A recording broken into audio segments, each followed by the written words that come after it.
Yes, Dora, yes. 1, 2, 3, 4, 5, 6.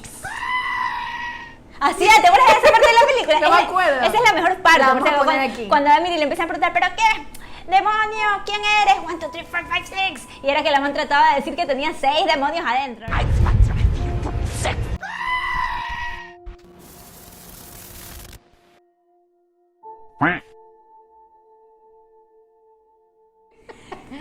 Bienvenidos a un nuevo capítulo de Chocarreros TV. Mi nombre es Ángela Chavarría Y yo soy María Gabriela Jaramillo. y hoy tenemos un tema bastante intrigante. Yo no voy a usar la palabra peculiar. Pensé que iba a decir peculiar. Porque la tengo cansada. No, en realidad este es un tema bastante intrigante y un poco terrorífico, más de lo normal. ¿Por qué? Porque estamos frente a un caso de la vida real, que muchos lo recordarán por una película muy conocida llamada El exorcismo de Emily Rose.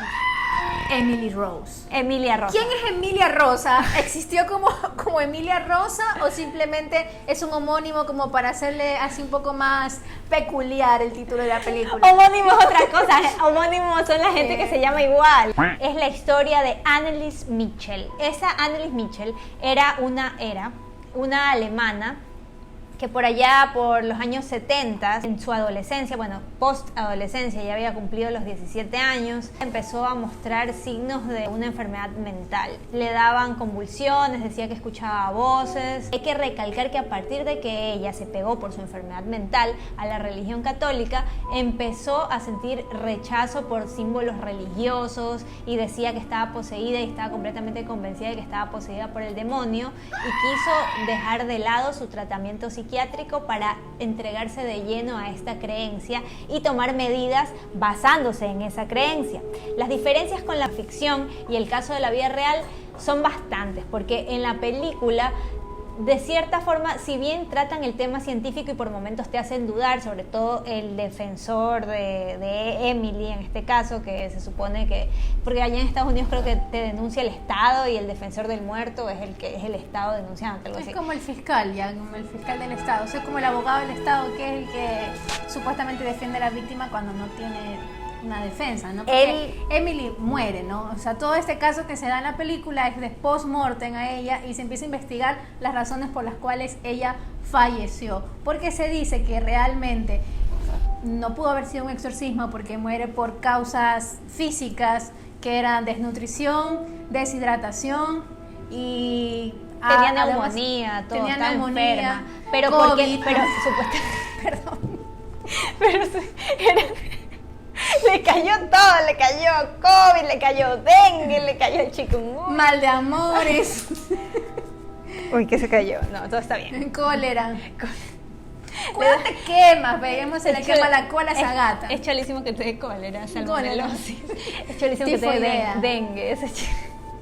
Tétano. ¿Tú te acuerdas que antes cuando tú te cortabas rapidito te llevaban a vacunarte por el tétano? No, porque la vacuna del tétano te la ponen cuando recién naces. No, pero es que esa después tienes que renovarla cada vez, cada año, una cosa así.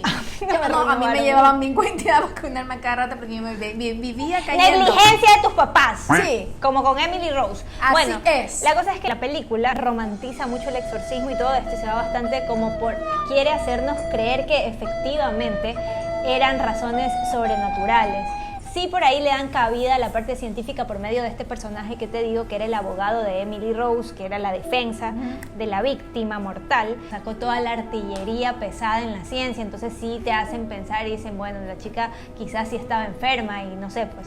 Pero no, o sea, al final como que te mandan todos los argumentos, a la abogada del sacerdote que están demandando, le empiezan a pasar cosas, se levanta a las 3 de la mañana, a un testigo que tenían lo matan los demonios, entonces como que la película te dicen, ay, entonces sí fue el diablo ya.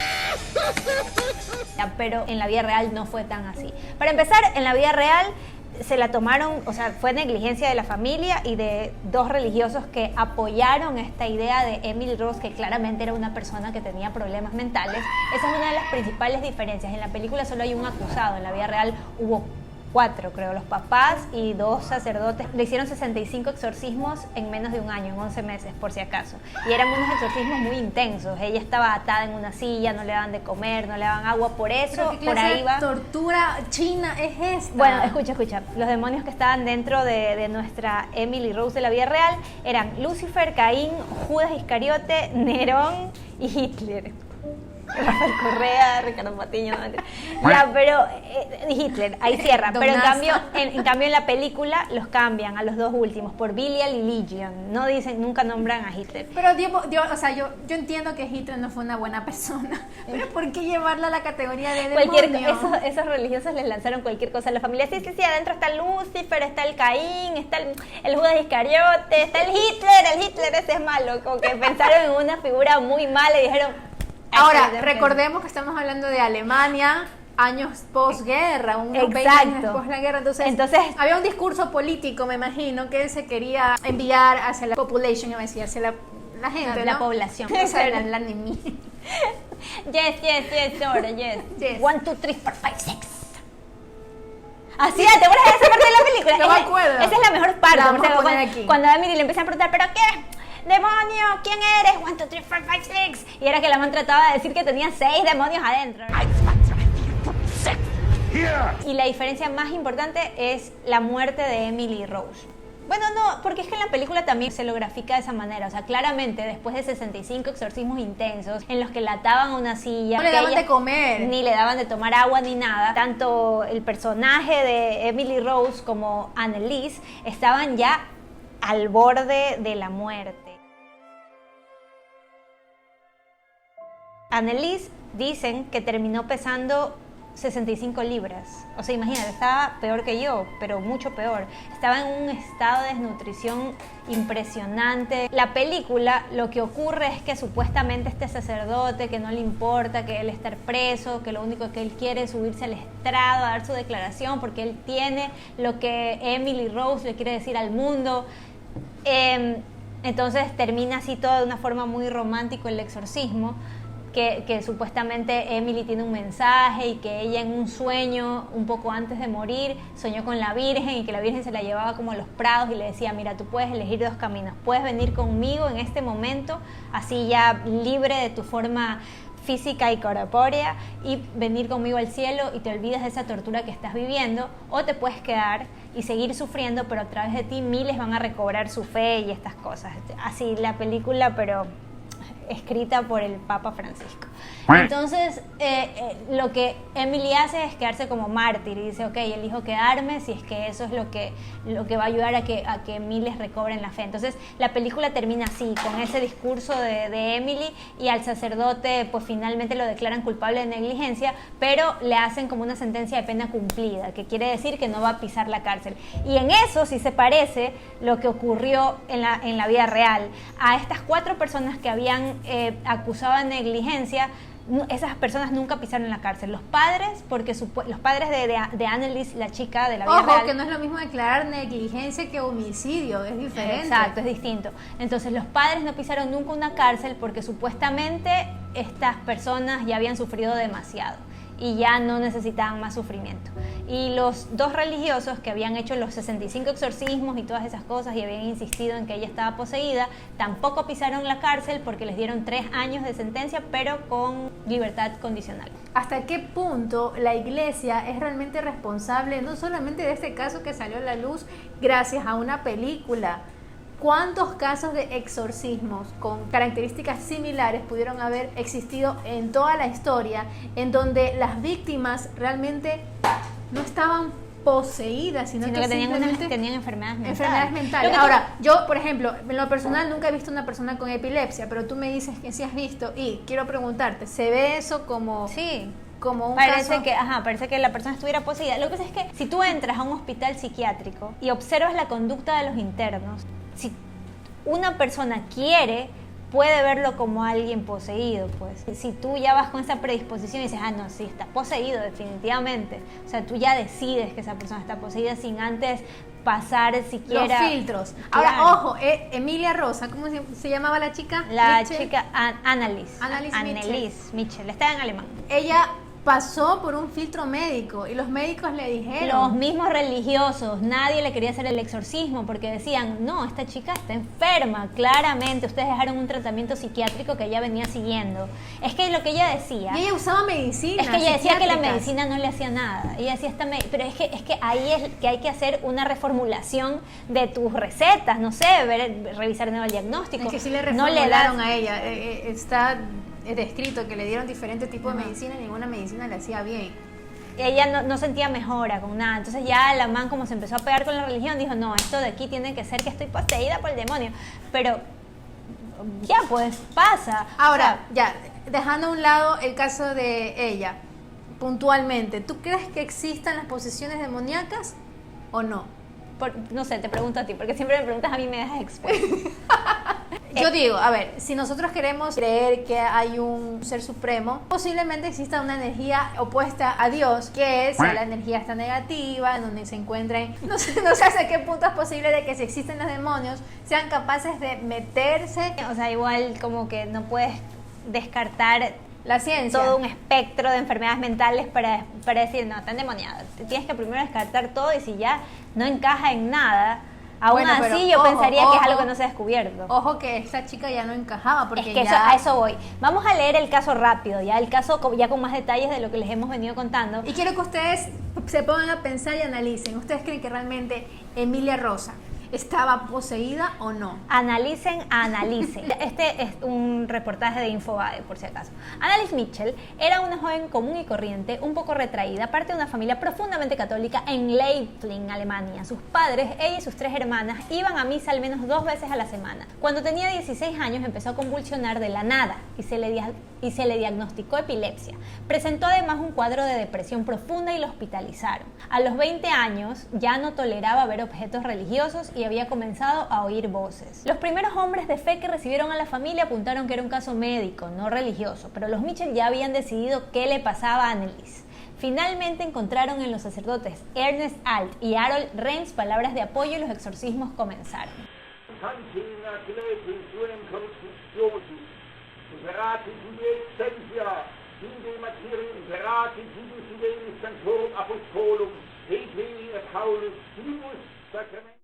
Algunos de los demonios que estos sacerdotes identificaron en la joven fueron Lucifer, Caín, Judas, Iscariote, Hitler y Nero. Después de 11 meses y 67 sesiones de exorcismo, el cuerpo de Anneliese no dio más. Tenía neumonía, se había roto 2 ligamentos en la rodilla, pero la autopsia reveló que la causa de muerte fue malnutrición y deshidratación. En la película dicen que, sí viste lo que inició, que no tenía causa de muerte, así que él puede identificar, dice que el médico forense. Este dato también parte de la dramaturgia de la ficción. Cuando murió tenía 23 años y pesaba 30 kilos. El caso abrió un fiero debate sobre la libertad religiosa en Alemania y los derechos paternales. Los sacerdotes y sus padres, los padres de Anneliese, fueron declarados culpables de homicidio por negligencia, pero los padres no recibieron castigo porque ya habían sufrido lo suficiente según la opinión de los jueces. Y los sacerdotes recibieron 3 años en libertad condicional, nunca pisaron una cárcel. Los Michel dieron una entrevista en el 2005 y revelaron que genuinamente piensan que su hija estaba poseída por un demonio. Creen que al morir se liberó, que Anneliese, ella decía, estoy poseída, o sea, necesito un exorcismo. No es que estaba ahí, era un ente sin poder de decisión. Ella sí decía, estoy poseída, nada me está funcionando, necesito que me haga un exorcismo. Por lo tanto, no es que la estaban obligando a hacer los 65 exorcismos, sino que ella lo estaba aprobando. Las fotos de cómo empezó. Esta foto que ustedes están viendo ahorita es como ella empezó. Y esta es una comparación de cómo quedó. Vamos a poner por acá. Pobrecita y tan joven. Y están las cintas durante el juicio en la vida real. En la ficción sí se ve que en el juicio les dejan como escuchar las cintas de Emily Rose y como juzgan un poco basándose en esas cintas y en que se le escucha que hablan varias voces, bla, bla. Pero en la vida real no permitieron utilizar estas cintas porque dijeron que no, que eso de ahí no era necesario, que no sé qué. En YouTube hay 1 hora de video de estas grabaciones reales de la... Ah, son grabados, video. Sí. Uy, en alemán. lo siento así como... Por si acaso hay otra película, estábamos leyendo que está la película de Emily Rose, que es lo que yo les decía, que como que te empujan a creer un poco más en la parte sobrenatural de todo esto. Y ponerla ella como una mártir. Hay otra que es Requiem, el exorcismo de Micaela, que es basada en un punto de vista más científico, ¿no? Entonces aquí, bueno, vamos a seguir escuchando aquí los audios. Ahí ponemos, qué sé yo, unos, ¿qué serán? 30 segundos de audio. ¿No hay con subtítulos, por si acaso? Creo que no, pero...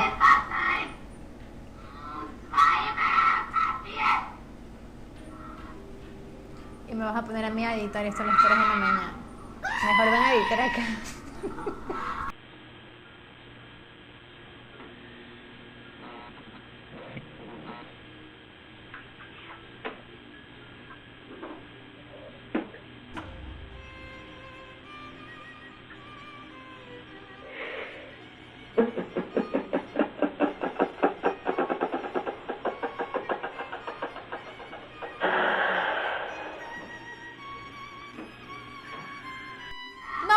Exorcismo.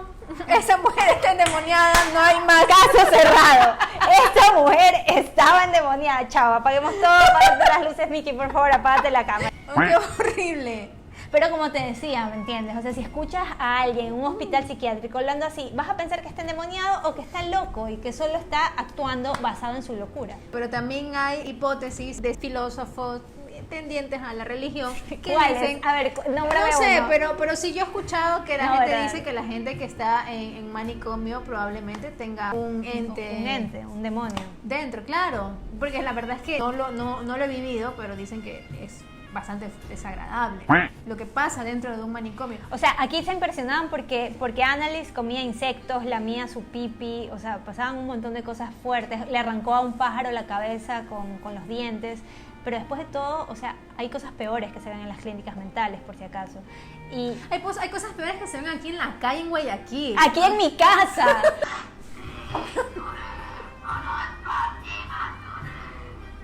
Y habla en alemán, el demonio está hablando latín. Arameo. Porque en la película salía que ella hablaba arameo. Ya, ¿cómo tú explicas que una persona que no sabe arameo, de repente con el demonio adentro, habla arameo? Es que ella era una persona súper religiosa, entonces acuérdate que en los años 60, 70 te daban la catequesis así, te enseñaban latín y esas cosas. Entonces en su subconsciente se deben haber quedado varias palabras en latín. Pero latín no es lo mismo que arameo. Es similar, ¿no? No. ¿Por qué me Dios mío, invento? Latín es otra raíz. No sé, a mí a duras penas me enseñaron por ahí a hablar inglés y por ahí francés. No me entiendes. Ya, bueno. No me... ¿Tú qué harías, Angelita, si mañana te sientes poseída por un demonio? ¿Qué harías aquí en un país como Ecuador? A ver, primero descartas las enfermedades mentales y después... A la primera persona que le escribiría a ti a decir, oye, creo que tengo un demonio. Bloqueada. Bloqueada de todas partes. ¿Tú crees que podemos hacer dinero en chocarreros con esto? Así vienes acá. Uy, no te burles de eso. Oye, son igual, sea o no, que sea una posesión demoníaca, son enfermedades mentales que hay que respetar. Diosito no quisiera pasar nunca por Claro. eso. Me persino por si acaso. Aparte que puede pasar de un momento a otro, por si acaso, de verdad que eso Ya, pasa. ahora, ¿ustedes creerán que esto solamente pasa en Hollywood? No, por favor, síguelo llevando por el lado de, ok, tú mañana te levantas y sientes que estás poseída. Primero vas al médico, obviamente. Obviamente. ¿Cuáles son los pasos a seguir, Si Angelita? ya Cuéntanos. resulta que el psiquiatra, a ver, estos son los pasos a seguir si tú crees que tienes un demonio dentro de ti. Primero, descifra cuáles son tus síntomas. Si tú crees que yendo a un psiquiatra, contándole tus síntomas y tomando la medicación necesaria para cualquier problema que puedas tener, desde una depresión, psicosis, epilepsia, esquizofrenia, cualquier tipo de estas enfermedades psiquiátricas. Si resulta que por el lado de la medicina no tienes una ayuda o una solución a tu problema, tienes que pensarte seriamente de que podemos estar tratando un tema de posesión demoníaca. Entonces, ¿qué es lo que haces? Agarras tu computador y te diriges a Google, ¿no? Y escribes arquidiócesisdeguayaquil.org.es. Es la única forma que puedes conseguir un exorcismo aquí. / requisitos para la atención pastoral de exorcismo. Para recibir atención por parte de la pastoral de exorcismo se deben cumplir los siguientes requisitos. 1. Ser referido por un sacerdote. Te vas a tu iglesia que está cerca de tu casa, dentro de tu parroquia, y le dices al señor sacerdote, creo que tengo un demonio dentro de mí. Pero ojo, no se aceptan personas que se alegan estar poseídas sin haber pasado primero por el consejo de este párroco o sacerdote.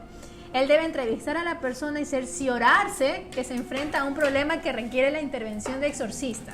Para realizar este prediagnóstico, la pastoral de exorcismo cuenta con una guía para detectar casos que aplican al tratamiento por parte del exorcista. Aquí está el link que tú puedes ver, pueden seguir esta guía comunicándose con el exorcista. Basta con que el sacerdote se comunique con uno de ellos vía telefónica, mensaje escrito, WhatsApp o email. Están actualizadas WhatsApp. Solo debe indicar que cree necesaria la evaluación, describir brevemente el problema y dar datos del contacto al afectado y o familiares. Ni que está poseído por el demonio. Sí. Cuando se detecta esta necesidad en el seno de un grupo apostólico o una comunidad de oración, los dirigentes de dicha comunidad buscarán la asistencia de un sacerdote para hacer el prediagnóstico, que es lo que ya hemos hablado. Bueno, no les alargo el cuento. Pero si el problema no eres tú, sino que hay una infestación de un demonio en tu casa, no lo vas a matar con baigón, sino que vas a hacer lo siguiente. Hablarás con el sacerdote, pero no serás atendido por el pastoral de exorcismo en primer lugar. El párroco o sacerdote son los primeros que deben actuar en estos casos siguiendo el manual provisto por la pastoral de exorcismo. Aquí hay un paso importantísimo. 2. Confesión, comunión y camino de vida espiritual. Para ser atendido por la pastoral de exorcismo, la persona tiene que haber iniciado un camino de conversión. Es decir, tiene que haber realizado la confesión sacramental y la comunión. No puede ser un ateo. O sea, tú vas así en tu casa con el demonio dentro. La foto de mi primera comunión. No, Dios mío. La fiesta de la primera comunión. A ver, señor, ¿cómo alguien que está poseída por Satanás quiere que vaya a hacer la confesión, la comunión? No puedo ni pararme a tomar agua. ¿Cómo voy a hacer todo eso? Bueno, pero me imagino que va a ser en la cama. O sea, va un sacerdote a confesarte, a darte de comulgar. También no tú sé, estás pensando en el evento pero comercial. Pero que aquí dice que tienes que entrar a la catequesis de adulto. Todos así en la catequesis. Todo normal. Y ahí viene el poseído. Somos los peores.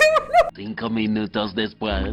Antes de que te posee el diablo. Bebé, por favor, ¿no has hecho la primera comunión? Anda, que te puede poseer el demonio y que vas a estar en esa situación ahí recién haciendo. Bueno, ya, y lo peor es que dice que si el afectado no es católico y no desea hacerlo, se lo remite a la pastoral de exorcismo y vaya usted a saber qué decidan hacer ellas, tal vez no le paren. Ya, ojo. Ya se le metió el demonio. Ojo. Solo se atienden los horarios estipulados.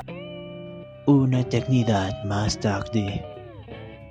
Ahora, aquí unas letras gigantes dice que solo se atiende con cita. Una vez que los exorcistas reciban la referencia del sacerdote de los grupos laicales, se establece la cita para su diagnóstico. Me encanta cómo están, no voy a decir los nombres de los pastores, pero dice padre tal. Exorcista, el número de teléfono y el mail. Pero WhatsApp. ¿Te imaginas la tarjeta de presentación de esa persona? Que debe decir exactamente lo mismo. El nombre, el cargo, exorcista. Como Ángela Chavarría, exorcista.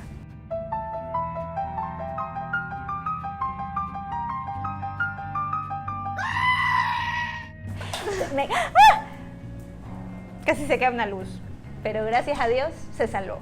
Bueno, ¿ustedes qué creen? ¿Qué piensan? ¿En realidad necesitan exorcismo las personas que pasan por estos síntomas que hemos mencionado? Aparte, los que han visto la película de Emily Rose y que conocen el caso de Annalise o que recién lo están conociendo ahorita, ¿qué piensan? ¿Lo ven desde la ciencia? Estaba loca, tenía esquizofrenia y epilepsia. Por eso escuchaba voces.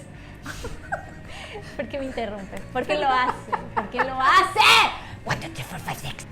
O realmente estábamos ante un caso de una posesión demoníaca que necesitaba con urgencia un exorcismo.